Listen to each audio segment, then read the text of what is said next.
श्रीमद् भागवत महापुराण। श्री सूत जी महाराज वेदों के विभाग का और परम पवित्र 18 पुराण की चर्चा करते हैं। ब्रह्म पुराण, पद्म पुराण, विष्णु पुराण, शिव पुराण, लिंग पुराण, गरुड़ पुराण, नारद पुराण, भागवत पुराण, अग्नि पुराण, स्कंद पुराण, भविष्य पुराण, ब्रह्मवैवर्त पुराण, मार्कंडेय पुराण, वामन पुराण, वराह पुराण, मत्स्य पुराण, कूर्म पुराण और ब्रह्मांड पुराण, ये 18 पुराण हैं। व्यास जी की शिष्य परंपरा ने जिस प्रकार वेद संहिता और पुराण संहिताओं का अध्ययन, अध्यापन, विभाजन आदि किया, वो मैंने तुम्हें सुना दिया। जो ये पुराणों का नाम और ये वेद की विभाजन पद्धति को सुनता है, उसके सारे पाप नष्ट हो जाते हैं और वो ब्रह्म तेज की अभिवृद्धि को प्राप्त होता है। शौनक जी ने कहा, साधु शिरोमणि सूत जी, आप आयुष्मान हो, आपकी आयु बढ़े, क्योंकि आप आयुष्मान होंगे तो हमें भगवान की चर्चा सुनाते रहेंगे। इसलिए 88,000 ऋषियों के मुखिया शौनक जी ने सूत जी को कहा, आयुष्मान भव, आपकी आयु बढ़े, आप चिरंजीवी हो। सचमुच आप वक्ताओं के सिरमौर हैं। जो लोग संसार के अपार अंधकार में भूल भटक रहे हैं, उन्हें आप वहां से निकालकर प्रकाश स्वरूप परमात्मा का साक्षात्कार करा देते हैं। आप कृपा करके हमारे एक प्रश्न का उत्तर दीजिए।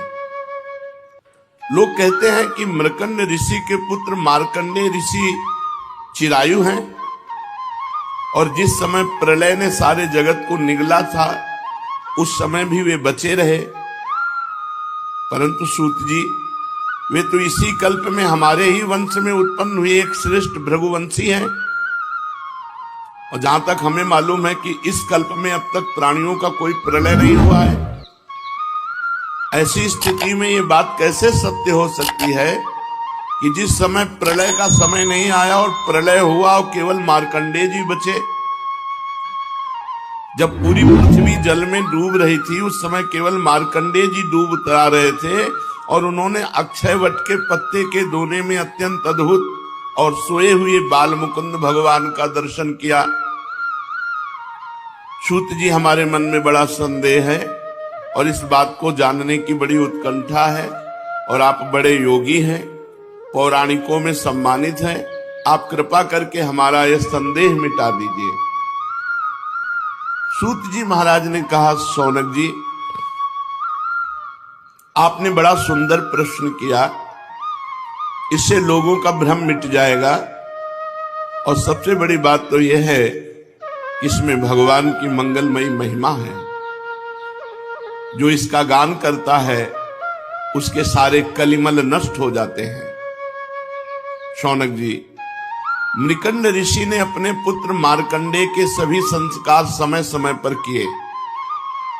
मार्कंडेय जी विधि पूर्वक वेदों का अध्ययन करके तपस्या और स्वाध्याय से संपन्न हो गए थे। मार्कंडेय जी ने आजीवन ब्रह्मचारी रहने का व्रत लिया, अखंड ब्रह्मचर्य, और शांत भाव से रहने लगे। सिर पर जटाएं बढ़ा रखी थी, वृक्षों की छाल का ही वस्त्र पहनते थे। वे अपने हाथ में कमंडल और दंड धारण करते, शरीर पर यज्ञोपवीत और मेखला शोभायमान रहती। काले मृग का चर्म, रुद्राक्ष की माला और कुश, यही उनके पास संपत्ति थी।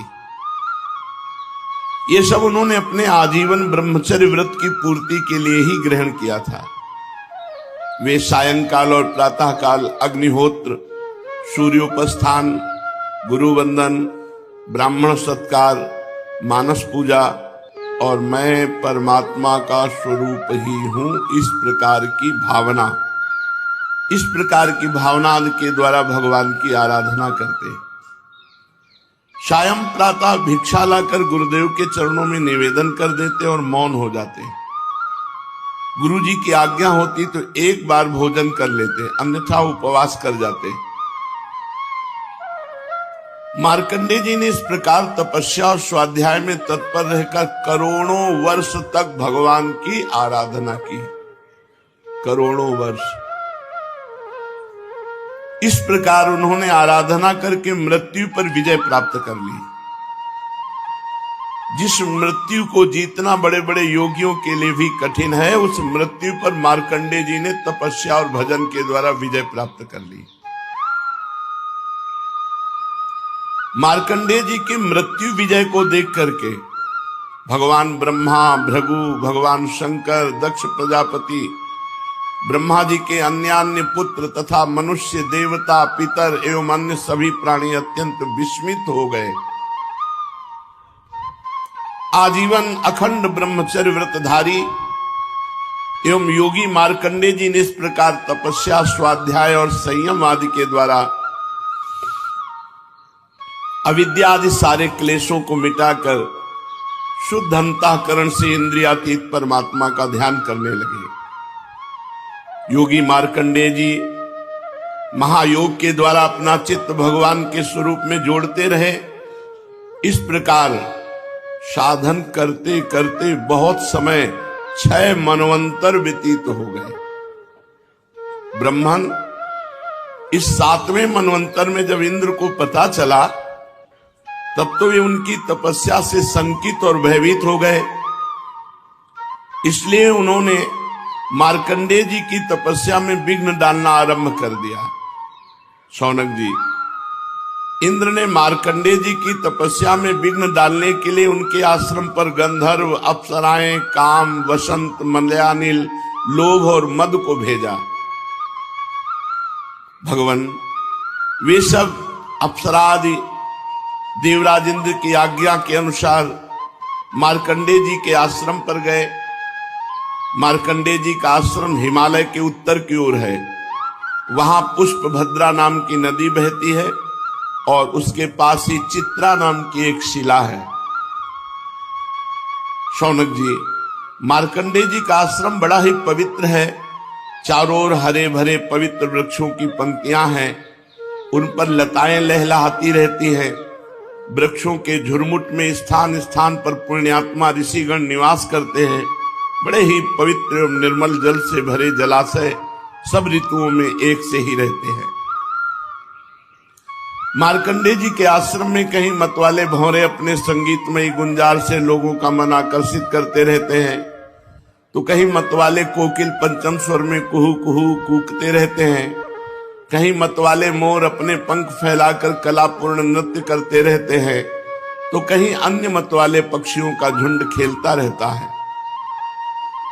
मार्कंडेय मुनि के ऐसे पवित्र आश्रम में इंद्र के द्वारा भेजे हुए वायु ने प्रवेश किया। पहले वहां उसने पहले शीतल झरनों की नन्ही नन्ही फुइयां संग्रह की। इसके बाद सुगंधित पुष्पों का आलिंगन किया। फिर काम भाव को उत्तेजित करते हुए धीरे धीरे आश्रम में वायु सुगंधित बहने लगी। शीतल मंद सुगंध वायु बहने लगी। कामदेव के प्यारे सखा बसंत ने अपनी माया फैलाई। संध्या का समय था। चंद्रमा उदित होकर अपनी मनोहर किरणों का विस्तार कर रहे थे। सहस्त्र सहस्त्र डालियों वाले वृक्ष लताओं का आलिंगन पाकर धरती तक झुके हुए थे। नई नई कोपलों, फलों और फूलों के गुच्छे अलग ही शोभायमान हो रहे थे। बसंत ने अपना राज्य फैलाया। फिर कामदेव ने वहां प्रवेश किया। उसके साथ गाने बजाने वाले गंधर्व झुंड के झुंड चल रहे थे। चारों ओर बहुत सी स्वर्गीय अप्सराएं चल रही थी। अकेला काम ही सबका नायक था। उसके हाथ में पुष्पों का धनुष और उस पर सम्मोहन आदि बाण चढ़े हुए थे। उस समय परम ब्रह्मचारी मार्कंडेय मुनि अग्निहोत्र करके भगवान की उपासना कर रहे थे। उनके नेत्र बंद थे। वे इतने तेजस्वी थे मानो स्वयं अग्निदेव ही मूर्तिमान होकर बैठे हों। उनको देखने से ही मालूम हो जाता था कि इनको पराजित कर सकना बहुत ही कठिन है। इंद्र के आज्ञाकारी सेवकों ने मार्कंडेय मुनि को इसी अवस्था में देखा। अब शुरू हुआ आकर्षण। अप्सराएं मार्कंडेय ऋषि के सामने नाचने लगी। गंधर्व मधुर गान करने लगे। मृदंग, वीणा, ढोल आदि बाजे बड़े मनोहर स्वर में बजाने लगे। शौनक जी, अब कामदेव ने अपने पुष्प निर्मित धनुष पर पंचमुख बाण चढ़ाया। उसके 5 बाणों के नाम हैं शोषण, दीपन, सम्मोहन, तापन, उन्मादन। जिस समय उसने इन 5 बाणों को निशाना लगाया मार्कंडे जी पर, उसी समय इंद्र के सेवक बसंत और लोभ ने मार्कंडे मुनि का मन विचलित करने के लिए प्रयत्नशील थे। मार्कंडे जी के सामने बहुत सुंदरी अप्सरा पुंजिकस्थली वो गेंद खेल रही थी। बार बार वक्षा स्थल के भार से उसकी कमर लचक जाया करती थी। साथ ही उसकी चोटियों में गुथे हुए सुंदर सुंदर पुष्प और मालाएं बिखर कर धरती पर गिरती जा रही थी। वो तिरछी चितवन से मार्कंडे ऋषि की ओर देख रही थी। उसके नेत्र कभी गेंद के साथ आकाश की ओर जाते, कभी धरती की ओर, कभी हथेलियों की ओर। वो बड़े हाव भाव प्रकट करके गेंद खेल रही थी। वायु देवताओं ने काम किया। करधनी शिथिल हुई और वायु देवता ने उसका वस्त्र उड़ा दिया, क्योंकि मार्कंडे ऋषि को मोहित करना है। कामदेव ने अपना अवसर ठीक समझकर कि मैंने मार्कंडे मुनि को जीत लिया, ऐसा समझकर उसने 5 बाण एक साथ संधान किए, परंतु एक न चली। अप्सरा का निर्वस्त्र हो जाना, संगीत बजना, काम के 5 बाणों का संधान हो जाना, वो जीव के त्यों भगवदाकार बैठे रहे, कोई फर्क नहीं पड़ा। निष्फल हो गए 5 बाण कामदेव के। जैसे अभागे पुरुष के प्रयत्न सब विफल हो जाते हैं, ऐसे काम की एक न चली मार्कंडे जी के सामने। शौनक जी, मार्कंडे मुनि अपरिमित तेजस्वी थे। काम वसंत आदि आए तो थे इसलिए कि उन्हें तपस्या से भ्रष्ट कर देंगे, परंतु अब उनके तेज से काम जलने लगा और वैसे ही भाग गया जैसे छोटे छोटे बच्चे सोते हुए सांप को जगाकर भाग जाते हैं। शौनक जी, इंद्र के सेवकों ने इस प्रकार मार्कंडे जी को पराजित करना चाहा, परंतु वे रत्ती भर भी विचलित न हुए। इतना ही नहीं, उनके मन में इस बात को लेकर तनिक भी अहंकार का भाव न हुआ कि मैं काम विजयी हूं। सच है, महापुरुषों के लिए कौन सी आश्चर्य की बात है। जब देवराज इंद्र ने देखा कि कामदेव अपनी सेना के साथ निस्तेज, हतप्रभ और परास्त होकर लौटा है, और सुना कि ब्रह्मर्षि मार्कंडे जी परम प्रभावशाली हैं, तो देवराज इंद्र को बड़ा ही आश्चर्य हुआ। शौनक जी, मार्कंडे मुनि तपस्या, स्वाध्याय, धारणा, ध्यान और समाधि के द्वारा भगवान में चित्त लगाने का प्रयत्न करते रहते थे। अब उन पर कृपा प्रसाद की वर्षा करने के लिए मुनिजन नयन मनोहारी नरोत्तम नर और नारायण भगवान प्रकट हो गए। उन दोनों में एक का शरीर गौरवर्ण था, नर भगवान का, और नारायण भगवान का श्याम शरीर था। दोनों के ही नेत्र तुरंत के खिले हुए कमल के समान कोमल और विशाल थे। परीक्षा में पास हुए तो भगवत साक्षात्कार। नर नारायण भगवान प्रकट हुए, जिनकी 4 भुजाएं थी। एक मृग चर्म पहने हुए थे तो दूसरे वृक्ष की छाल, हाथों में क्यूस लिए हुए थे और गले में 3 सूत के यज्ञोपवीत शोभायमान थे। वे कमंडल और बांस का सीधा दंड धारण किए हुए थे। कमल गट्टे की माला और जीवों को हटाने के लिए वस्त्र की कूची भी रखे हुए थे। ब्रह्मा इंद्र आदि के भी परम पूज्य भगवान नर नारायण कुछ ऊंचे कद के थे और वेद धारण किए हुए थे। उनके शरीर से चमकती हुई बिजली के समान पीले पीले रंग की कांति निकल रही थी। वे ऐसे मालूम होते थे मानो स्वयं तप ही मूर्तिमान हो गया हो। जब मार्कंडे मुनि ने देखा कि भगवान के साक्षात स्वरूप नर नारायण ऋषि पधारे हैं, तो वे बड़े आदर भाव से उठकर खड़े हो गए और धरती पर दंडवत लौटकर साष्टांग प्रणाम किया। भगवान के दिव्य दर्शन से उन्हें इतना आनंद हुआ कि उनका रोम रोम, उनकी सारी इंद्रियां एवं अंतःकरण शांति के समुद्र में गोता खाने लगे। मार्कंडेय ऋषि का शरीर पुलकित हो गया, नेत्रों में आंसू उमड़ आए, जिनके कारण वे उन्हें भर आंख देख भी न सके। तदनंतर मार्कंडेय जी हाथ जोड़कर उठ खड़े हुए। उनका अंग अंग भगवान के सामने झुका जा रहा था। उनके हृदय में उत्सुकता तो इतनी थी मानो वे भगवान का आलिंगन कर लेंगे। उनसे और कुछ तो बोला न गया, गदगद वाणी से केवल इतना ही कहा, नमस्कार नमस्कार, नमो नमः नमो नमः। इसके बाद आसन पर भगवान नर नारायण को बैठाया, फिर बड़े प्रेम से उनके चरण पखारे, फिर अर्घ चंदन धूप और माला आदि से भगवान नर नारायण की पूजा करने लगे। भगवान नर नारायण सुख पूर्वक आसन पर विराजमान थे और मार्कंडेय जी पर कृपा प्रसाद की वर्षा कर रहे थे। पूजा के अनंतर मार्कंडेय मुनि ने उन सर्वश्रेष्ठ मुनिवेशधारी नर नारायण के चरणों में प्रणाम किया और यही स्तुति की। मार्कंडेय मुनि ने कहा, भगवान मैं अल्पज्ञ जीव भला आपकी अनंत महिमा का कैसे वर्णन करूं। आपकी प्रेरणा से ही संपूर्ण प्राणियों, ब्रह्मा शंकर तथा मेरे शरीर में भी प्राण शक्ति का संचार होता है। फिर उसी के कारण वाणी, मन तथा इंद्रियों में भी बोलने, सोचने, विचारने और करने जानने की शक्ति आती है। इस प्रकार सबके प्रेरक और परम स्वतंत्र होने पर भी आप अपना भजन करने वाले भक्तों के प्रेम बंधन में बंधे हुए हैं। प्रभु, आपने केवल विश्व की रक्षा के लिए ही जैसे मत्स्य कूर्मादि अनेकों अवतार ग्रहण किए हैं, वैसे ही आपने ये दोनों नर नारायण रूप त्रिलोकी के कल्याण, उसकी दुख निवृत्ति और विश्व के प्राणियों को मृत्यु पर विजय प्राप्त कराने के लिए ग्रहण किया है।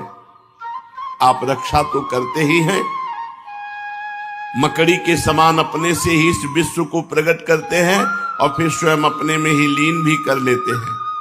आप चराचर का पालन और नियमन करने वाले हैं। मैं आपके चरण कमलों में प्रणाम करता हूं। हे प्रभु, जो आपके चरण कमलों की शरण ग्रहण कर लेते हैं, उन्हें कर्म, गुण और काल जनित क्लेश स्पर्श भी नहीं कर सकते। वेद के मर्मज्ञ ऋषि मुनि आपकी प्राप्ति के लिए निरंतर आपका स्तवन, वंदन, पूजन और ध्यान किया करते हैं। प्रभु, जीव के चारों ओर भय ही भय का बोलबाला है। औरों की तो बात ही क्या, आपके काल रूप से स्वयं ब्रह्मा भी अत्यंत भयभीत रहते हैं, क्योंकि उनकी आयु भी सीमित केवल 2 परार्ध की है। फिर उनके बनाए हुए भौतिक शरीर वाले प्राणियों के संबंध में तो कहना ही क्या है। ऐसी अवस्था में आपके चरण कमलों की शरण ग्रहण करने के अतिरिक्त और कोई भी परम कल्याण तथा सुख शांति का उपाय हमारी समझ में नहीं आता, क्योंकि आप स्वयं ही मोक्ष स्वरूप हैं। भगवान, आप समस्त जीवों के परम गुरु, सबसे श्रेष्ठ और सत्य ज्ञान स्वरूप हैं। इसलिए आत्मस्वरूप को ढक देने वाले देह, गेह आदि निष्फल, असत्य, नाशवान और प्रतीति मात्र पदार्थों को त्याग कर मैं आपके चरण कमलों की ही शरण ग्रहण करता हूं। कोई भी प्राणी यदि आपकी शरण ग्रहण कर लेता है तो वह उससे अपने सारे अभीष्ट पदार्थ प्राप्त कर लेता है। जीवों के परम सुहृद प्रभु, यद्यपि सत्व, रज और तम ये तीनों गुण आपकी ही मूर्ति हैं, इन्हीं के द्वारा आप जगत की उत्पत्ति, स्थिति, लय आदि अनेकों मायामयी लीलाएं करते हैं। फिर भी आपकी सत्व गुणमयी मूर्ति ही जीवों को शांति प्रदान करती है। रजोगुणी और तमोगुणी मूर्तियों से जीवों को शांति नहीं मिल सकती, उनसे तो दुख, मोह और भय की वृद्धि ही होती है। भगवान, इसलिए बुद्धिमान पुरुष आपकी और आपके भक्तों की परम प्रिय एवं शुद्ध मूर्ति नर नारायण की ही उपासना करते हैं। पांचरात्र सिद्धांत के अनुयायी विशुद्ध सत्य को ही आपका श्री विग्रह मानते हैं। उसी की उपासना से आपके नित्य धाम वैकुंठ की प्राप्ति होती है। वैकुंठ धाम की विलक्षणता है कि वह लोक होने पर भी सर्वथा भय रहित, भोग युक्त होने पर भी आत्मानंद से परिपूर्ण है। वे रजोगुण और तमोगुण को आपकी मूर्ति स्वीकार नहीं करते।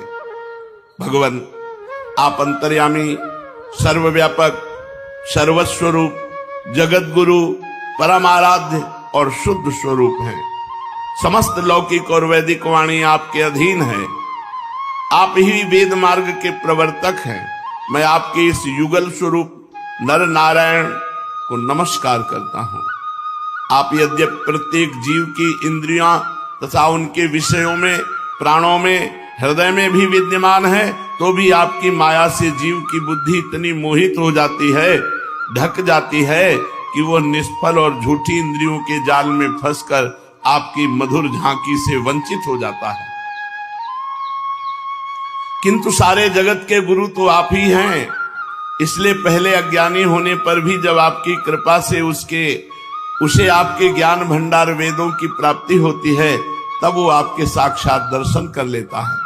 प्रभु, वेद में आपका साक्षात कराने वाला वह ज्ञान पूर्ण रूप से विद्यमान है जो आपके स्वरूप का रहस्य प्रकट करता है। ब्रह्मादि बड़े बड़े प्रतिभाशाली मनीषी उसे प्राप्त करने का प्रयत्न करते रहने पर भी मोह में पड़ जाते हैं।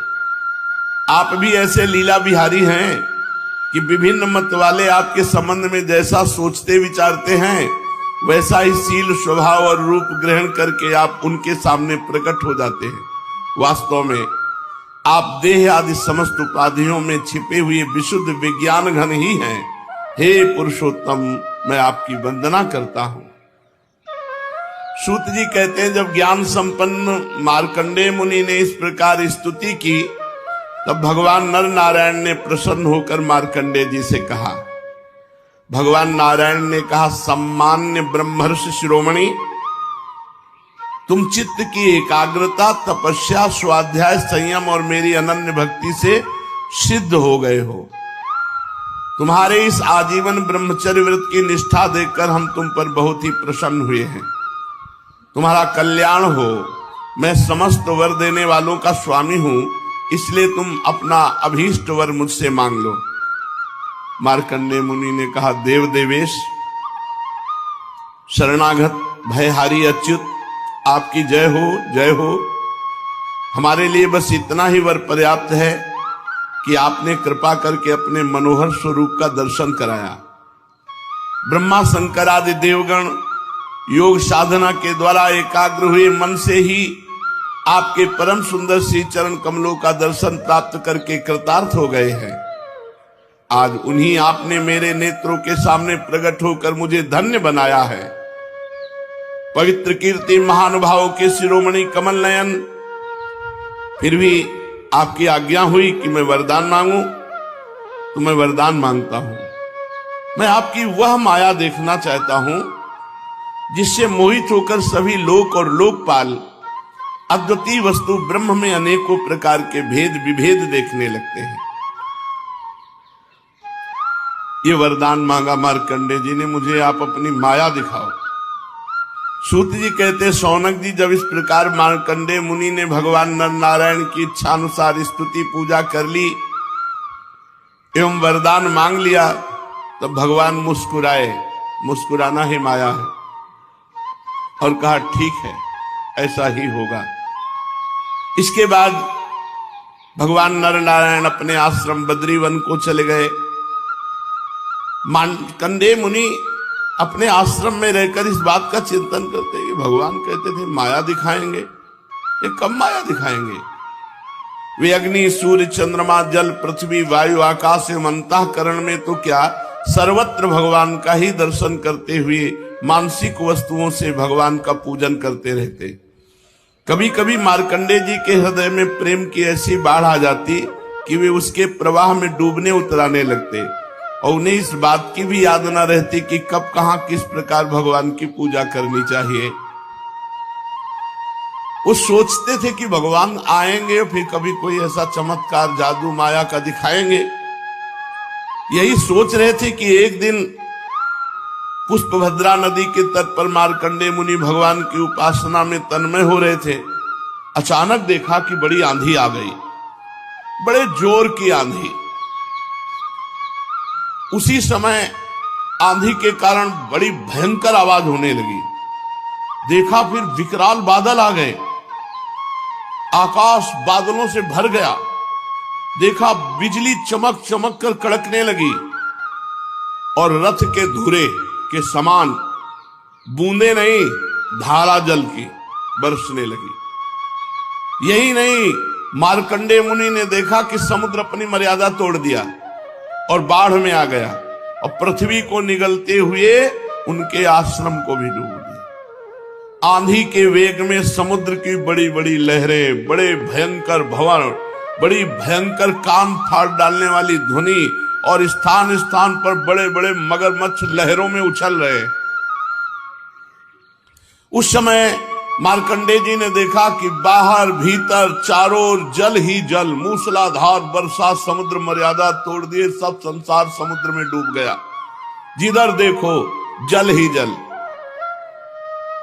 यहां तक कि भीतर भी आंख मूंदते तो जल ही जल, कुछ और दिखाई नहीं दे रहा था। ऐसा जान पड़ता था कि जल राशि में पृथ्वी ही नहीं, स्वर्ग ब्रह्मलोक सब डूब गया। ऊपर से बड़े वेग से आंधी चल रही थी, बिजली चमक रही थी, जिससे संपूर्ण जगत संतप्त हो रहा था। मार्कंडेय मुनि ने देखा कि इस जल प्रलय से सारी पृथ्वी डूब गई। उद्भिद, स्वेदज, अंडज, जरायुज, चारों प्रकार के प्राणी एवं 84 लाख योनियां सब व्याकुल हो गई, सब डूब गई। अब तो मार्कंडेय जी बहुत भयभीत हो गए, उदास हो गए।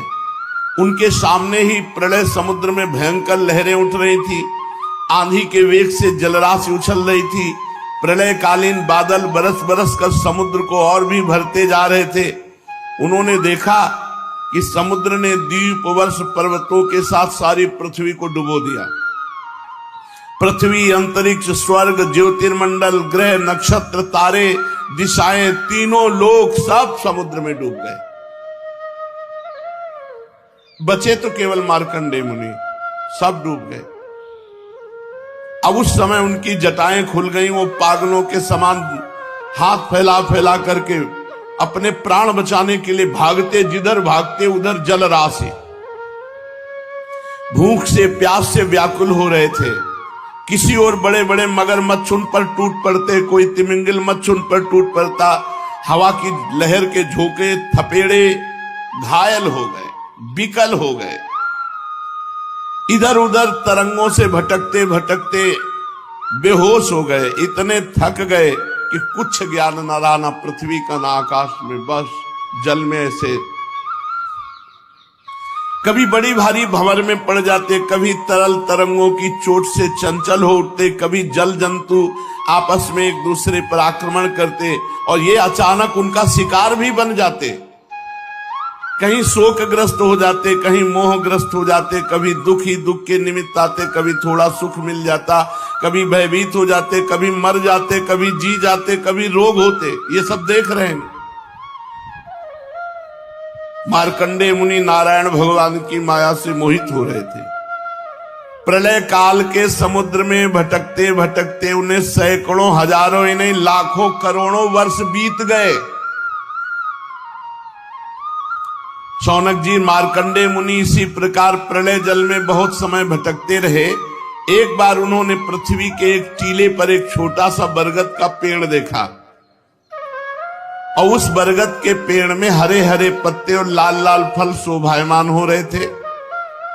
बरगद के पेड़ में ईशान कोण पर एक डाल थी और उसमें एक पत्तों का दोना सा बना और उस पत्ते के दोने में बड़ा सुंदर नन्हा सा शिशु लेटा है। उसके शरीर से ऐसी उज्जवल छटा छिटक रही थी जिससे आप आसपास का अंधेरा दूर हो रहा था। करार विंदेन मुखार विंदम पदार विंदे विनिवेशयंतम बटस्य पत्रस्य पुटे शयानम बालम मुकुंदम मनसा स्मरामि। वो शिशु मरकत मणि के समान सांवला सांवला था। मुख कमल पर सारा सौंदर्य फूट पड़ता था। गर्दन शंख के समान उतार चढ़ा वाली थी। छाती चौड़ी, तोते की चोंच के समान सुंदर नासिका, भौहें बड़ी मनोहर थी। काली काली घुंघराली अलके कपोलों पर लटक रही थी। श्वास लगने से कभी कभी हिल भी रही थी। शंख के समान घुमावदार कानों में अनार के लाल लाल फूल शोभा दे रहे थे।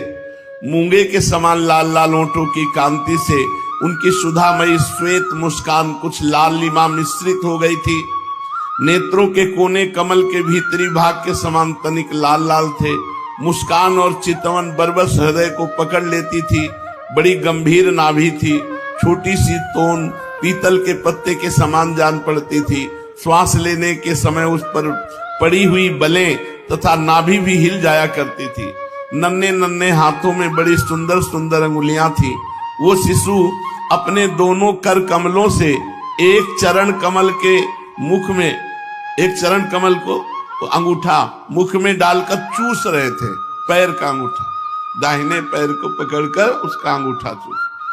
मार्कंडेय मुनि ये दृश्य देखकर थोड़ा आनंद आया। हजारों करोड़ों वर्ष हो गए समुद्र में डूबते मरते उतराते जीते।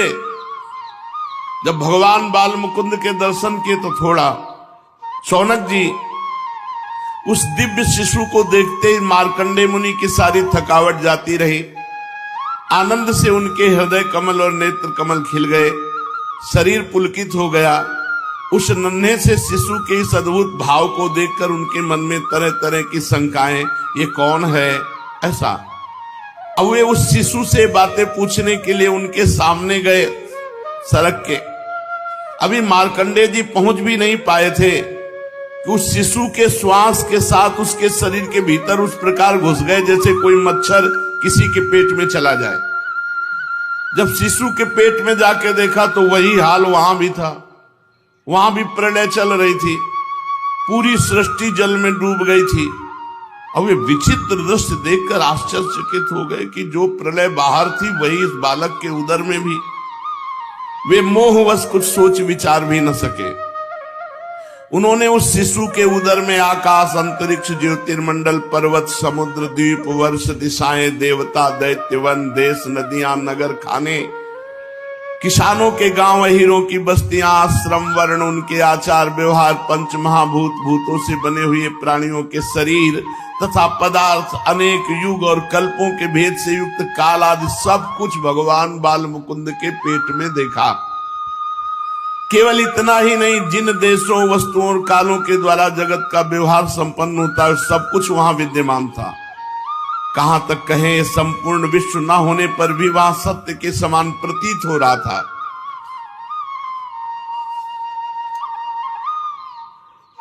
अब मार्कंडेय जी बहुत व्याकुल हैं। पेट में ही देख रहे हैं हिमालय पर्वत, वही पुष्पभद्रा नदी, तट में अपना आश्रम, और ऋषियों को भी मार्कंडेय जी ने प्रत्यक्ष देखा। संपूर्ण विश्व ब्रह्मांड भगवान के उदर में देखा। ये देख ही रहे थे कि दिव्य शिशु के श्वास के द्वारा बाहर आ गए। बाहर आते फिर वही प्रलयकालीन समुद्र की थपेड़े। फिर उन्होंने देखा कि समुद्र के बीच में पृथ्वी के टीले पर वही बरगद का पेड़ ज्यों का त्यों विद्यमान है और उसके पत्ते के दोने में वही शिशु सोया हुआ है। उसके अधरों पर प्रेमामृत से परिपूर्ण मंद मंद मुस्कान है और अपनी प्रेम पूर्ण चितवन से वो मार्कंडेय जी की ओर देख रहा है। अब मार्कंडेय मुनि इंद्रियातीत भगवान को जो शिशु के रूप में क्रीड़ा कर रहे थे और नेत्रों के मार्ग से पहले ही हृदय में विराजमान हो चुके थे, आलिंगन करने के लिए बड़े श्रम और कठिनाई से आगे बढ़े। परंतु शौनक जी, भगवान केवल योगियों के ही नहीं, स्वयं योग के भी स्वामी और सबके हृदय में छिपे रहने वाले हैं। अब मार्कंडेय मुनि उनके पास पहुंच भी ना पाए थे कि वे तुरंत वटवृक्ष सहित सब अंतर ध्यान, ठीक वैसे ही जैसे अभागे और असमर्थ पुरुषों के परिश्रम का पता नहीं चलता कि फल दिए बिना ही क्या हो गया। शौनक जी, उस शिशु के अंतर ध्यान होते ही वो बरगद का वृक्ष तथा प्रलयकालीन दृश्य एवं जल भी तत्काल लीन हो गया। और मार्कंडेय मुनि ने देखा कुछ नहीं, सूखा अपने आश्रम में चटाई पे बैठे हैं और ये सब 48 मिनट और कितने कल्प व्यतीत हो गए प्रलय में। सूत जी कहते हैं, शौनकादि ऋषि, मार्कंडेय मुनि ने जब भगवान नारायण की योग माया का वैभव देखा तो कांप गए।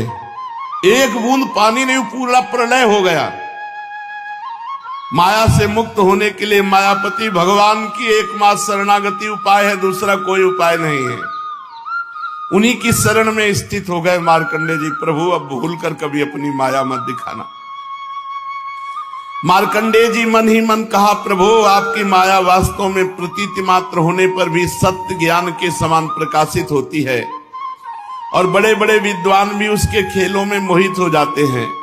आपके श्री चरण कमल ही शरणागतों को सब प्रकार से अभय दान करते हैं, इसलिए मैंने आपके श्री चरण कमलों की शरण ग्रहण की है। सूत जी कहते हैं, मार्कंडेय जी इस प्रकार शरणागति की भावना में तन्मय हो रहे थे। उसी समय भगवान शंकर और भगवती पार्वती जी साथ में नंदी पर सवार होकर आकाश मार्ग से विचरण करते हुए उधर आ निकले और मार्कंडेय जी को उसी अवस्था में देखा। भगवान शंकर के साथ बहुत से गण भी थे। जब भगवती पार्वती मार्कंडेय मुनि की ध्यान की अवस्था में देखा तब उनका हृदय वात्सल्य स्नेह से उमड़ आया। उन्होंने शंकर जी से कहा, भगवान तनिक इस ब्राह्मण की ओर तो देखिए। जैसे तूफान शांत हो जाने पर समुद्र की लहरें और मछलियां शांत हो जाती हैं और समुद्र धीर गंभीर हो जाता है, वैसे इस ब्राह्मण का शरीर इंद्रिय अंतःकरण शांत हो रहा है। समस्त सिद्धियों के दाता आप ही हैं, इसलिए कृपा करके इस ब्राह्मण की तपस्या का प्रत्यक्ष फल दीजिए। भगवान शंकर ने कहा, देवी ये ब्रह्म ऋषि लोक अथवा परलोक की कोई भी वस्तु नहीं चाहते, और तो क्या इनके मन में कभी मोक्ष की भी आकांक्षा नहीं होती। इसका कारण यह है कि घट घटवासी अविनाशी भगवान के चरण कमलों में इन्हें परम भक्ति प्राप्त हो चुकी है। प्रिय, यद्यपि इन्हें हमारी कोई आवश्यकता नहीं है, फिर भी मैं इनके साथ बातचीत करूंगा, क्योंकि ये महात्मा पुरुष हैं और जीव मात्र के लिए सबसे बड़ा लाभ की बात है कि हमसे बातचीत हो जाए, संत समागम प्राप्त हो जाए। इसलिए मैं इनसे बातचीत करूंगा, यद्यपि इनकी आकांक्षा नहीं है फिर भी। श्री सूत जी कहते, शौनक जी भगवान शंकर समस्त विद्याओं के प्रवर्तक और सारे प्राणियों के हृदय में विराजमान अंतर्यामी प्रभु हैं। जगत के जितने भी संत हैं उनके एकमात्र आश्रय और आदर्श भी वही हैं। भगवती पार्वती से इस प्रकार कहकर भगवान शंकर मार्कंडेय मुनि के पास गए। उस समय मार्कंडेय मुनि की समस्त मनोवृत्तियां भगवत भाव में तन्मय थी। उन्हें अपने शरीर और जगत का बिल्कुल पता न था, इसलिए उस समय वे यह भी न जान सके कि मेरे सामने सारे विश्व के आत्मा स्वयं भगवान गौरी शंकर पधारे हुए हैं। शौनक जी सर्वशक्तिमान भगवान कैलाशपति से बात छिपी न रही कि मार्कंडेय मुनि इस समय किस अवस्था में है। इसलिए जैसे वायु अवकाश के स्थान में अनायासी प्रवेश कर जाती है, वैसे ही वे अपनी योग माया से मार्कंडेय मुनि के हृदय में प्रवेश कर गए। मार्कंडेय मुनि ने देखा कि उनके हृदय में भगवान शंकर पधारे। शंकर जी के सिर पर बिजली के समान चमकीली पीली पीली जटाएं शोभायमान हो रही थी। 3 नेत्र हैं, 10 भुजाएं, लंबा तगड़ा शरीर, उदयकालीन सूर्य के समान तेजस्वी हैं। शरीर पर बाघंबर धारण किए हुए हैं, हाथों में शूल, खटवांग, ढाल, रुद्राक्ष माला, डमरू, खप्पर, तलवार और धनुष लिए हैं।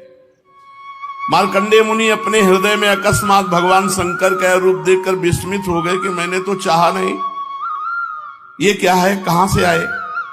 इस प्रकार वृत्तियों का उदय होने जाने से समाधि खोल दी। जब उन्होंने समाधि खोली तो जो रूप अंदर देखा वही सामने खड़े हैं।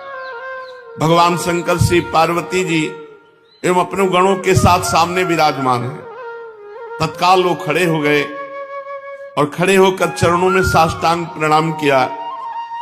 तदनंतर मार्कंडेय मुनि ने स्वागत, आसन, पाद्य, अर्घ, गंध, पुष्पमाला, धूप और दीप आदि उपचारों से भगवान शंकर, भगवती पार्वती और उनके गणों की पूजा की। इसके पश्चात मार्कंडेय मुनि ने उनसे कहने लगे कि सर्वव्यापक और सर्वशक्तिमान प्रभु, आप अपनी आत्मानुभूति और महिमा से ही पूर्ण काम हैं। आपकी शांति और सुख से ही सारे जगत में शांति सुख का विस्तार हो रहा है। ऐसी अवस्था में मैं आपकी क्या सेवा करूं? मैं आपके त्रिगुणातीत सदाशिव स्वरूप को और सत्वगुण से युक्त शांत स्वरूप को नमस्कार करता हूं। मैं आपके रजोगुण युक्त सर्व प्रवर्तक स्वरूप और तमोगुण युक्त अघोर स्वरूप को भी नमस्कार करता हूं।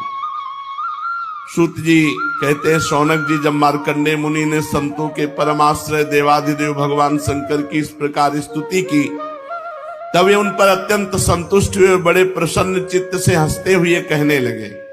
भगवान शंकर ने कहा, मार्कंडेय जी, ब्रह्मा विष्णु तथा मैं, हम तीनों ही वरदाताओं के स्वामी हैं। हम लोगों का दर्शन कभी व्यर्थ नहीं जाता।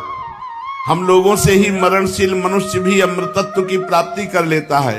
इसलिए तुम्हारी जो इच्छा हो वही वर मुझसे मांग लो। ब्राह्मण स्वभाव से ही परोपकारी, शांत चित्त एवं अनासक्त होते हैं। वे किसी के साथ वैर भाव नहीं रखते और समदर्शी होने पर भी प्राणियों का कष्ट देखकर उसके निवारण के लिए पूरे हृदय से जुट जाते हैं। उनकी सबसे बड़ी विशेषता तो ये होती है कि वे हमारे अनन्य प्रेमी एवं भक्त होते हैं। सारे लोक और लोकपाल ऐसे ब्राह्मणों की वंदना, पूजा और उपासना किया करते हैं। केवल वे ही क्यों, मैं, शिव, भगवान ब्रह्मा और साक्षात ईश्वर विष्णु भी उनकी सेवा में संलग्न रहते हैं। ऐसे शांत महापुरुष मुझ में, विष्णु भगवान में, ब्रह्मा में, अपने में और सब जीवों में अणुमात्र भी भेद नहीं देखते। ऐसे शांत महापुरुष मुझ में, विष्णु भगवान में, ब्रह्मा में, अपने में, सब जीवों में अणुमात्र भी भेद नहीं देखते। सदा सर्वदा सर्वत्र सर्वथा एक रस आत्मा का ही दर्शन करते हैं। इसलिए हम तुम्हारे जैसे महात्माओं की स्तुति और सेवा करते हैं। भगवान शिव ने मार्कंडेय जी से कहा, तुम्हारे जैसे महात्माओं की स्तुति और सेवा करते हैं। भगवान शिव ने कहा, मार्कंडेय जी, केवल जल में तीर्थ ही तीर्थ नहीं होते तथा केवल जड़ मूर्तियां ही देवता नहीं होती। सबसे बड़े तीर्थ और देवता तुम्हारे जैसे संत हैं, क्योंकि वे तीर्थ और देवता बहुत दिनों में पवित्र करते हैं, परंतु संत जन दर्शन मात्र से ही पवित्र कर देते हैं। हम लोग तो संतों को ही नमस्कार करते हैं, क्योंकि वे चित्त की एकाग्रता, तपस्या, स्वाध्याय, धारणा, ध्यान और समाधि के द्वारा हमारे वेद में शरीर को धारण करते हैं। मार्कंडेय जी, बड़े बड़े महापापी और अंत्यज भी तुम्हारे जैसे संत महापुरुषों के चरित्र श्रवण और दर्शन से ही शुद्ध हो जाते हैं। फिर वे तुम लोगों के संभाषण और सहवास आदि से शुद्ध हो जाए, इसमें तो कहना ही क्या है। सूत जी कहते, शौनकादि ऋषियों, चंद्रभूषण देवाधिदेव भगवान शंकर की एक एक बात धर्म के गुप्ततम रहस्य से परिपूर्ण थी। एक एक अक्षर में भगवान शंकर के अमृत टपक रहा था। अमृत का समुद्र भरा हुआ था। मार्कंडेय मुनि अपने कानों के द्वारा पूरी तन्मयता के साथ उसका पान करते रहे, परंतु उन्हें तृप्ति न हुई। वे चिरकाल तक विष्णु भगवान की माया से भटक चुके थे, बहुत थके हुए भी थे। भगवान शंकर की कल्याणी वाणी का अमृत में पान करने से उनके सारे क्लेश नष्ट हो गए। उन्होंने भगवान शंकर से इस प्रकार कहा। मार्कंडेय जी ने कहा, सचमुच सर्वशक्तिमान भगवान की लीला सभी प्राणियों की समझ के परे है। भला देखो तो सही, ये सारे जगत के स्वामी होकर भी अपने अधीन रहने वाले मेरे जैसे जीवों की वंदना और स्तुति करते हैं। धर्म के प्रवचनकार प्राय प्राणियों को धर्म का रहस्य और स्वरूप समझाने के लिए उसका आचरण और अनुमोदन करते हैं, तथा कोई धर्म का आचरण करता है तो उसकी प्रशंसा भी करते हैं। जैसे जादूगर अनेकों खेल दिखलाता है और उन खेलों से उसके प्रभाव में कोई अंतर नहीं पड़ता, वैसे ही आप अपनी स्वजन मोहिनी माया की वृत्तियों को स्वीकार करके किसी की वंदना स्तुति आदि करते हैं, तो केवल इस काम के द्वारा आपकी महिमा में कोई त्रुटि नहीं आती। आपने स्वप्न दृष्टा के समान अपने मन से ही संपूर्ण विश्व की सृष्टि की है और इसमें स्वयं प्रवेश करके कर्ता न होने पर भी कर्म करने वाले गुणों के द्वारा कर्ता के समान प्रतीत होते हैं। भगवान, आप त्रिगुण स्वरूप होने पर भी उनके परे उनकी आत्मा के रूप में स्थित हैं। आप इस समस्त ज्ञान के मूल केवल अद्वितीय ब्रह्म स्वरूप हैं। मैं आपको नमस्कार करता हूं। हे अनंत, आपके श्रेष्ठ दर्शन से बढ़कर ऐसी कौन सी वस्तु है जिसे मैं वरदान के रूप में मांगूं? मनुष्य आपके दर्शन से ही पूर्ण काम और सत्य संकल्प हो जाता है। आप स्वयं तो पूर्ण है ही, अपने भक्तों की भी समस्त कामनाओं को पूर्ण करने वाले हैं। इसलिए मैं आपका दर्शन प्राप्त कर लेने पर भी एक वर और मांगता हूं, वो ये कि भगवान में और भगवान के शरणागत भक्तों में और हे शिव आप में मेरी अविचल भक्ति सदा सर्वदा बनी रहे। भगवान में, भगवान के भक्तों में और हे शिव आप में मेरी अविचल भक्ति सदा सर्वदा बनी रहे। सूत जी कहते हैं, शौनक जी, जब मार्कंडेय मुनि ने सुमधुर वाणी से इस प्रकार भगवान शंकर की स्तुति और पूजा की, तब तो उन्होंने भगवती पार्वती की प्रसाद प्रेरणा से बात कही, महर्षि तुम्हारी सारी कामनाएं पूर्ण हो, इंद्रियातीत परमात्मा में तुम्हारी अनन्य भक्ति सदा सर्वदा बनी रहे, कल्प पर्यंत तुम्हारा पवित्र यश फैले, जाओ तुम अजर हो जाओ, अमर हो जाओ। भगवान शंकर ने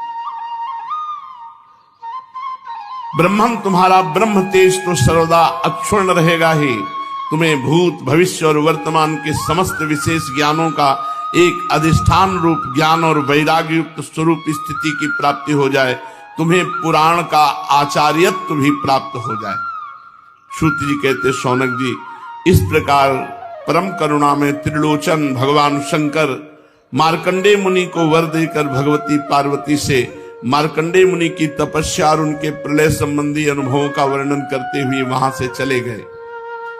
भृगुवंश शिरोमणि मार्कंडेय मुनि को उनके महायोग का परम फल प्राप्त हो गया। वे भगवान के अनन्य प्रेमी हो गए। अब भी वे भक्ति भाव भरित हृदय से पृथ्वी पर विचरण किया करते हैं। परम ज्ञान संपन्न मार्कंडेय मुनि ने भगवान की योग माया से जिस अद्भुत लीला का अनुभव किया था वह मैंने आप लोगों को सुना दिया। शौनक जी, ये जो मार्कंडेय जी ने अनेकों कल्पों की सृष्टि प्रलयों का अनुभव किया, वो भगवान की माया का ही वैभव था और वो तात्कालिक था और वो केवल उन्हीं के लिए था, सर्वसाधारण के लिए नहीं। कोई इस माया की रचना को न जानकर अनादिकाल से बार बार होने वाले सृष्टि प्रलय ही को इसको बतलाते हैं। इसलिए आपको यह शंका नहीं करनी चाहिए कि इसी कल्प के हमारे पूर्वज मार्कंडेय जी की आयु इतनी लंबी कैसे हो गई। भृगुवंश शिरोमणि शौनक जी, मैंने आपको ये जो मार्कंडेय चरित्र सुनाया, भगवान चक्रपाणि के प्रभाव और महिमा से भरपूर है। जो इसका श्रवण करेगा एवं कीर्तन करेगा, श्रवण कीर्तन करने वाले दोनों की ही कर्म वासनाओं के कारण प्राप्त होने वाले आवागमन के चक्र से सर्वदा के लिए छुटकारा मिल जाएगा। इस चरित्र को सुनने वाला कभी मां के गर्भ में नहीं आएगा, आवागमन से छुटकारा मिल जाएगा। शौनक जी कहते, सूत जी, आप भगवान के परम भक्त और बहुज्ञों में शिरोमणि हैं। हम लोग समस्त शास्त्रों के सिद्धांत के संबंध में आपसे एक विशेष प्रश्न पूछना चाहते हैं, क्योंकि आप उसके मर्मज्ञ हैं। हम लोग क्रिया योग का यथावत ज्ञान प्राप्त करना चाहते हैं, क्योंकि उसका कुशलता पूर्वक ठीक ठीक आचरण करने से मरण धर्मा पुरुष अमरत्व प्राप्त कर लेता है। अतः आप हमें यह बतलाइए कि पांचरात्रादि तंत्रों की विधि जानने वाले लोग केवल श्री लक्ष्मीपति भगवान की आराधना करते समय किन किन तत्वों से उनके चरणादि अंग, गरुणादि उपांग, सुदर्शनादि आयुध और कौस्तुभादि आभूषणों की कल्पना करते हैं। भगवान आपका कल्याण करे, आप हमें बताइए। सूत जी ने कहा, शौनक जी, ब्रह्मादि आचार्यों ने, वेदों ने और पांचरात्रादि तंत्र ग्रंथों ने विष्णु भगवान की जिन विभूतियों का वर्णन किया है, मैं श्री सद्गुरुदेव के चरणों में नमस्कार करके आप लोगों को वही सुनाता हूं। भगवान के जिस चेतनाधिष्ठित विराट रूप में त्रिलोकी दिखाई देती है, वह प्रकृति, सूत्रात्मा, महातत्व, अहंकार और पंच तन्मात्रा, इन 9 तत्वों के सहित 11 इंद्रिय तथा पंच महाभूत, इन 16 विकारों से बना हुआ है। ये भगवान का ही स्वरूप है, पुरुष रूप। पृथ्वी इसके चरण है, स्वर्ग मस्तक है, अंतरिक्ष नाभि है, सूर्य नेत्र है, वायु नासिका है और दिशाएं कान है। प्रजापति लिंग है, मृत्यु गुदा है, लोकपाल गण भुजाएं हैं, चंद्रमा मन है, यमराज भौहें हैं। लज्जा ऊपर का ओठ, लोभ नीचे का ओठ, चंद्रमा की चांदनी दंतावली है, ब्रह्म मुस्कान है, वृक्ष रोम है और बादल ही विराट पुरुष के सिर पर उगे हुए बाल हैं। शौनक जी, जिस प्रकार ये व्यष्टि पुरुष अपने परिणाम से 7 वित्ते का है, उसी प्रकार वो समष्टि पुरुष भी इस लोक संस्थिति के साथ अपने 7 वित्ते का है। स्वयं भगवान अजन्मा है, वे कौस्तुभ मणि के बहाने जीव चैतन्य रूप आत्म ज्योति को ही धारण करते हैं और उसी की सर्वव्यापनी प्रभा को ही वक्षा स्थल पर श्री वत्स रूप से वे अपनी सत्व रज आदि गुणों वाली माया को वनमाला के रूप से, छंद को पीतांबर के रूप से, ओम इन 3 मात्रा वाला आ ओ मा प्रणव को यज्ञोपवीत के रूप में धारण करते हैं। देवादिदेव भगवान सांख्य और योग रूप मकराकृत कुंडल सब लोगों को अभय करने वाले ब्रह्मलोक को ही मुकुट के रूप में धारण करते हैं। मूल प्रकृति ही उनकी शेष सैया है जिस पर वे विराजमान रहते हैं और धर्म ज्ञान आदि युक्त सत्वगुण ही उनके नाभि कमल के रूप में वर्णित हुआ है। वे मन इंद्रिय और शरीर संबंधी शक्तियों से युक्त प्राण तत्व रूप कौमुदी की गदा, जल तत्व रूप पांचजन शंख, तेजस तत्व रूप सुदर्शन चक्र को धारण करते हैं। आकाश के समान निर्मल आकाश स्वरूप खड्ग, तमोमय अज्ञान रूप ढाल, काल रूप सारंग धनुष, कर्म का ही तरकस धारण किए हुए हैं। इंद्रियों को ही भगवान के बाणों के रूप में कहा गया है। क्रिया शक्ति युक्त मन ही रथ है, तन्मात्राएं रथ के बाहरी भाग हैं। वर अभय आदि मुद्राओं से उनकी वरदान अभयदान आदि के रूप में क्रियाशीलता प्रकट होती है। सूर्य मंडल अथवा अग्नि मंडल ही भगवान की पूजा का स्थान है। अंतःकरण की शुद्धि ही मंत्र दीक्षा है और अपने समस्त पापों को नष्ट कर देना ही भगवान की पूजा है। ब्राह्मणों, समग्र ईश्वर धर्म यश लक्ष्मी ज्ञान वैराग्य, इन 6 पदार्थों का नाम ही लीला कमल है जिसे भगवान अपने कर कमल में धारण करते हैं। धर्म और यश को क्रमशः चमर और व्यजन के रूप में तथा निर्भय धाम वैकुंठ को छत्र के रूप में धारण किए हुए हैं। तीनों वेदों का नाम ही गरुण है, वे अंतर्यामी परमात्मा का वाहन करते हैं। आत्मस्वरूप भगवान की उनसे कभी न बिछुड़ने वाली आत्मशक्ति का ही नाम लक्ष्मी है। भगवान के पार्षदों के नायक विश्व विस्तृत विश्वक्सेन पांचरात्र आदि आगम रूप हैं। भगवान के स्वाभाविक गुण अणिमा महिमा आदि अष्ट सिद्धियों को ही नंद सुनंद आदि 8 द्वारपाल कहते हैं। शौनक जी, स्वयं भगवान ही वासुदेव, संकर्षण, प्रद्युम्न और अनिरुद्ध इन 4 मूर्तियों के रूप में अवस्थित हैं, इसलिए उन्हीं को चतुर्व्यूह के रूप में कहा जाता है।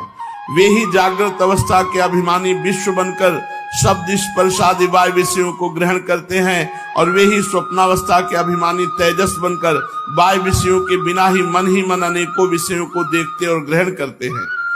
वे ही सुषुप्ति अवस्था के अभिमानी प्राज्ञ बनकर विषय और मन के संस्कारों से युक्त अज्ञान से ढक जाते हैं।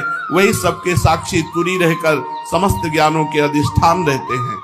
इस प्रकार अंग, उपांग, आयुध और आभूषणों से युक्त तथा वासुदेव, संकर्षण, प्रद्युम्न एवं अनिरुद्ध इन 4 मूर्तियों के रूप में प्रकट सर्वशक्तिमान भगवान श्री हरि ही क्रमशः विश्व, तेजस, प्राज्ञ एवं तुरी रूप से प्रकाशित है। शेष चर्चा आगे। श्री राधा वल्लभ लाल की।